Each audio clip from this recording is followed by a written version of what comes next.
بادشاہ نے کہا کہ میں نے خواب دیکھا ہے، دیکھتا کیا ہوں کہ 7 موٹی گائیں ہیں جن کو 7 دبلی گائیں کھا رہی ہیں، اور 7 خوشے سبز ہیں اور 7 خشک۔ اے درباریو، اگر تم خوابوں کی تعبیر دے سکتے ہو تو مجھے میرے خواب کی تعبیر بتاؤ۔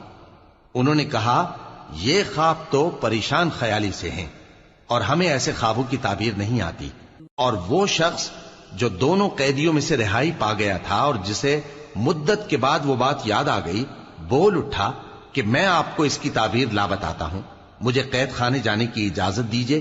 غرض وہ یوسف کے پاس آیا اور کہنے لگا، یوسف، اے بڑے سچے یوسف، ہمیں اس خواب کی تعبیر بتائیے کہ 7 موٹی گایوں کو 7 دبلی گائیں کھا رہی ہیں، اور 7 خوشے سبز ہیں اور 7 سوکھے، تاکہ میں لوگوں کے پاس واپس جا کر تعبیر بتاؤں۔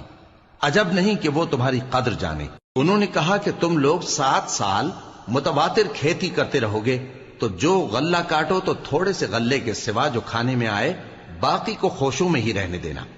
پھر اس کے بعد خشک سالی کے 7 سخت سال آئیں گے کہ جو غلہ تم نے جمع کر رکھا ہوگا وہ سب کو کھا جائیں گے، صرف وہی تھوڑا سا رہ جائے گا جو تم احتیاط سے رکھ چھوڑو گے۔ پھر اس کے بعد ایک ایسا سال آئے گا کہ خوب مے برسے گا اور لوگ اس میں رس نچوڑیں گے۔